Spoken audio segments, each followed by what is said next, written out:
జై శ్రీకృష్ణ.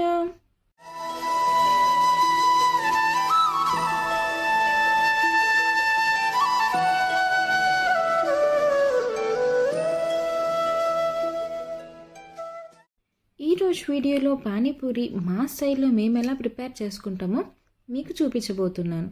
అలాగే ఒక సబ్స్క్రైబర్ అడిగారు, సో తన కోసం కూడా. మిక్సీ జార్లో కడిగి పెట్టుకున్న పుదీనా, కొత్తిమీర, పచ్చిమిర్చి, అల్లం, సాల్ట్ వేసి మెత్తగా బ్లెండ్ చేసుకోవాలి. బ్లెండ్ చేసుకున్న తర్వాత స్ట్రైనర్ తోటి వాటర్ని ఎక్స్ట్రాక్ట్ చేసుకోవాలి. చిన్న నిమ్మకాయంత సైజ్ చింతపండుని తీసుకొని నానబెట్టుకుని చింతపండు గుజ్జును కూడా తీసుకోవాలి. ఈ వాటర్లోకి రుచికి సరిపడా గరం మసాలా, చాట్ మసాలా, రుచికి తగ్గట్టుగా సాల్ట్, అంటే మనం ఇంతకు సాల్ట్ వేసాం కాబట్టి కొంచెం చూసుకొని వేసుకోండి. లమ్స్ లేకుండా కలిపేసి కొంచెం వాటర్ పోసి పక్కన పెట్టేసుకోవాలి. ముందుగా ఉడికించి పెట్టుకున్న బఠానీలు, పొటాటోస్ని స్మాష్ చేసి పక్కన పెట్టుకోవాలి.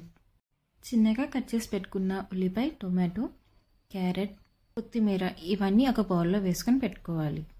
రెడీమేడ్ పూరీలను కూడా వేయించేసి పక్కన పెట్టేసుకుంటే మన పానీపూరి ఇంకా రెడీ అయిపోయినట్టే. మరి సర్వ్ చేసేసుకుందామా?